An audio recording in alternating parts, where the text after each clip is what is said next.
ಲಿಂಗ ತಾರತಮ್ಯ ನಿವಾರಣೆ ಹಾಗೂ ಹೆಣ್ಣು ಮಕ್ಕಳ ಶಿಕ್ಷಣ ಸುಧಾರಣೆ ಉದ್ದೇಶದಿಂದ ಕೇಂದ್ರ ಸರ್ಕಾರ ಆರಂಭಿಸಿರುವ ಮಹತ್ವಾಕಾಂಕ್ಷೆಯ ಬೇಟಿ ಬಚಾವೋ ಬೇಟಿ ಪಢಾವೋ ಯೋಜನೆ ಆರಂಭವಾಗಿ ಇಂದಿಗೆ 11 ವರ್ಷ ಪೂರ್ಣಗೊಂಡಿದೆ. 2015ರ ಇದೇ ದಿನ ಪ್ರಧಾನಿ ನರೇಂದ್ರ ಮೋದಿ ಅವರು ಈ ಮಹತ್ವದ ಯೋಜನೆಗೆ ಚಾಲನೆ ನೀಡಿದ್ದರು. ಮಹಿಳಾ ಮತ್ತು ಮಕ್ಕಳ ಅಭಿವೃದ್ಧಿ ಸಚಿವಾಲಯ, ಆರೋಗ್ಯ ಮತ್ತು ಕುಟುಂಬ ಕಲ್ಯಾಣ ಸಚಿವಾಲಯ ಹಾಗೂ ಮಾನವ ಸಂಪನ್ಮೂಲ ಅಭಿವೃದ್ಧಿ ಇಲಾಖೆ ಸಹಯೋಗದೊಂದಿಗೆ ಈ ಯೋಜನೆಯನ್ನು ದೇಶಾದ್ಯಂತ ಪರಿಣಾಮಕಾರಿಯಾಗಿ ಅನುಷ್ಠಾನಗೊಳಿಸಲಾಗುತ್ತಿದೆ. ಇದರಿಂದಾಗಿ ಹೆಣ್ಣು ಮಕ್ಕಳ ಲಿಂಗಾನುಪಾತ ಗಣನೀಯವಾಗಿ ವೃದ್ಧಿಯಾಗಿದೆ.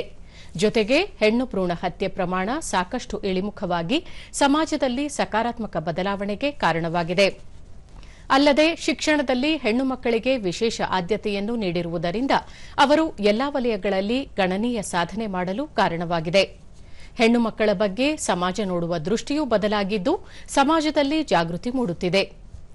ಈ ಕುರಿತು ಪ್ರಧಾನಿ ನರೇಂದ್ರ ಮೋದಿ ತಮ್ಮ ಸಾಮಾಜಿಕ ಮಾಧ್ಯಮ ಪೋಸ್ಟ್ನಲ್ಲಿ ಬೇಟಿ ಬಚಾವೋ ಬೇಟಿ ಪಢಾವೋ ಯೋಜನೆ 11 ವರ್ಷ ಪೂರ್ಣಗೊಂಡಿರುವುದಕ್ಕೆ ಸಂತಸ ವ್ಯಕ್ತಪಡಿಸಿದ್ದು, ಇದು ಪ್ರತಿಯೊಂದು ವಲಯದಲ್ಲೂ ಪ್ರತಿದಿನವೂ ಭಾರತದ ಹೆಣ್ಣು ಮಕ್ಕಳು ಹೊಸ ದಾಖಲೆಗಳನ್ನು ಸೃಷ್ಟಿಸುತ್ತಿರುವುದು ಹೆಮ್ಮೆಯ ಸಂಗತಿ ಎಂದು ಹೇಳಿದ್ದಾರೆ. ಯೋಜನೆಯಿಂದ ನಮ್ಮ ಹೆಣ್ಣು ಮಕ್ಕಳು ಸಬಲರಾಗುತ್ತಿದ್ದಾರೆ. ಸಮಾಜದಲ್ಲಿ ಅವರ ಮೇಲಿನ ಗೌರವ ಹೆಚ್ಚಾಗಿದೆ. ಜೊತೆಗೆ ಸಮೃದ್ಧಿ ಹಾಗೂ ಸುಸ್ಥಿರ ಅಭಿವೃದ್ಧಿಯಾಗುತ್ತಿದ್ದು ಒಟ್ಟಾರೆ ಹೆಣ್ಣು ಮಕ್ಕಳು ಎಲ್ಲಾ ವಲಯಗಳಲ್ಲೂ ಸಬಲೀಕರಣಗೊಳ್ಳುತ್ತಿದ್ದಾರೆ ಎಂದು ತಿಳಿಸಿದ್ದಾರೆ.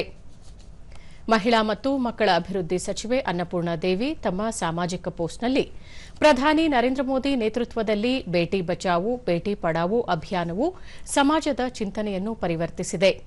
ಭಾರತದಲ್ಲಿ ಇಂದು ಹೆಣ್ಣು ಮಕ್ಕಳು ಶಿಕ್ಷಣ, ವಿಜ್ಞಾನ, ಕ್ರೀಡೆ, ಉದ್ಯಮಶೀಲತೆ ಸೇರಿದಂತೆ ಪ್ರತಿಯೊಂದು ವಲಯದಲ್ಲೂ ಹೊಸ ಹೆಗ್ಗುರುತುಗಳನ್ನು ಸ್ಥಾಪಿಸುತ್ತಿದ್ದಾರೆ. ಮಹಿಳೆಯರ ಘನತೆ ಹೆಚ್ಚಳ, ಸಬಲೀಕರಣ ಮತ್ತು ಸಮಾನ ಅವಕಾಶಗಳ ಈ ಪಯಣವನ್ನು ಮುಂದುವರಿಸಲು ನಾವು ಬದ್ಧವಾಗಿದ್ದೇವೆ ಎಂದು ಹೇಳಿದ್ದಾರೆ.